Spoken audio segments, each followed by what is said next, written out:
My amazing audience means the world to me, and each of you is truly precious. Today's part 2 is especially for the lovely Sujuane Powell.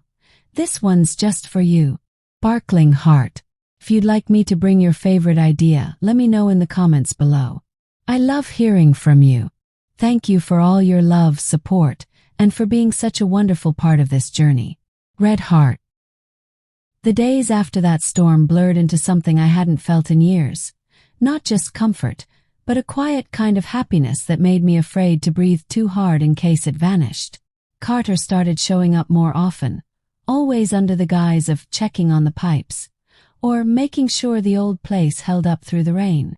But we both knew better. The first Saturday morning, I woke to the smell of coffee and the sound of him humming low under his breath in my kitchen. I padded in, hair messy, robe loose, still heavy with sleep. He looked up and grinned like I was exactly what he'd been hoping to see. "You're up," he said, sliding a mug toward me. "Figured I'd make breakfast before you start your day." I wrapped my hands around the mug, letting the warmth seep into me. "And what exactly did you figure I'd be doing today?" He leaned across the counter, his eyes lingering just long enough to make my stomach flip. "Hopefully. Not much that doesn't involve me." That's how it was with Carter. He didn't just say things. He let them hang in the air like slow-burning matches, until I felt the heat without even touching the flame. That afternoon, the storm clouds returned, softer this time, a steady drizzle tapping against the roof. I was curled up on the couch with a blanket, reading, when Carter came in from outside, rain dripping from his hair. He didn't speak, just knelt in front of me, his hands braced on either side of my legs, his gaze locking mine in place. "Do you know what I keep thinking about?"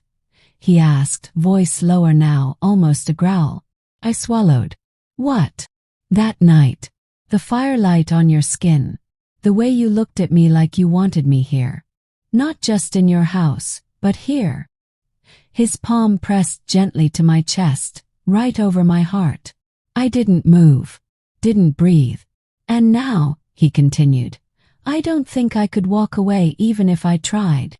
The weight of his words pulled me in. I set the book aside and slid my hands into his damp hair. He leaned into the touch, closing his eyes like it was something he'd been craving.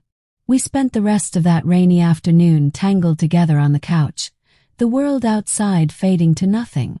There was no rush with Carter. He kissed like he wanted to memorize every angle, every breath. Like this wasn't a game. The next week brought sunlight, the kind that turned the porch into a warm sanctuary. I sat swinging gently, sipping sweet tea, when Carter arrived without warning. He carried a toolbox, but his eyes told me he hadn't come for repairs. "I'm taking you somewhere," he said simply. Before I could ask, he was leading me to his truck, the worn leather seats smelling faintly of cedar and something unmistakably him. We drove out past the marshes, where the air grew thick with salt and the horizon blurred into a sheet of shimmering blue.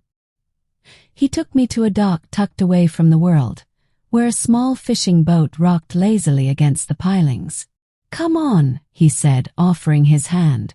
We spent hours out there, drifting over calm water, the sun warm on my face. Carter told me stories about the river, about nights when the moon was so bright it turned the waves silver. He watched me while I listened like my attention was the only thing that mattered. At one point, I dipped my fingers into the water, cool and smooth, and felt his hand slide over mine. "Careful," he murmured, smiling. "I might start thinking you're trying to pull me in." "Maybe I am," I teased. His eyes darkened, the same way they had by the fire that first night. The ride back was quieter, but not in a way that felt empty. It was the kind of quiet that holds too much unspoken between two people. That evening, we ended up back on my porch as the sun bled into the water, turning the sky shades of rose and gold. Carter leaned back in the swing beside me, his arm brushing mine. "You've changed this place," I said without thinking. "This place?" he asked. No, I corrected softly. Me. He looked at me for a long moment, like he was trying to decide whether to say what was on his mind. Finally he did. Good, he said simply. Because you've changed me too. When he kissed me that time, it wasn't hurried or fierce. It was deep and slow, the kind of kiss that promised something neither of us had dared name yet. And in that moment I realized, the storm that brought him to my door hadn't just been in the sky. It had been inside me all along. Carter didn't just survive it. He calmed it. But storms don't stay away forever. I didn't know it yet, but the next one was already building, and it wouldn't be the weather that threatened to take him from me. For a few days, things felt steady again. Carter still came by most evenings, his boots leaving small muddy prints by the door, his laugh filling the kitchen while he cooked. But I should have known it wouldn't last. It happened on a Thursday night. I'd been out running errands and came home to find a plain envelope tucked under my front door. No name, no return address. Inside was a single photo. Carter and Savannah at the marina. The angle was tight, close, like whoever took it wanted to make it look worse than it was. Her hand was on his chest. His head was bent toward her. The note inside was just one sentence, written in looping, feminine handwriting. Men always come back to me. My pulse spiked. I sat at the kitchen table staring at it until the headlights of Carter's truck lit up my driveway. He stepped inside carrying takeout, smiling like nothing was wrong, until he saw the envelope. His face went hard. "She's trying to get between us," he said immediately. "That picture." She touched me, I pulled away. But someone was there, waiting to twist it. "How do you know?" I asked, my voice sharper than I intended. "Because I know her," he said, stepping closer. "She hates losing. And right now she's losing." I wanted to be furious with him, but the heat in his voice, the way he looked like he'd go to war for me, made my chest ache. He reached down, lifting me from the chair so fast it stole my breath. "She thinks she can shake you," he said against my ear. "But I'm not letting her win." The way he held me then, strong, unyielding, left no room for doubt. We stayed like that for a long moment, my face pressed to his rain-damp shirt, his hand cradling the back of my head. The next day, I came home to find Savannah leaning against my porch railing. "You think he's different with you," she said before I could even speak. "But men like Carter, they're all the same. They get restless. They remember who they really belong to." My fingers curled into fists. "He doesn't belong to you." She smiled, slow, cruel. "We'll see." I didn't tell Carter she'd shown up again. Not right away. But that night, as the wind picked up outside, I felt restless, pacing the house like I was waiting for something. And then I heard it, a car pulling into the drive. When I opened the door, Carter was there. Behind him, headlights glared from a second car. Savannah.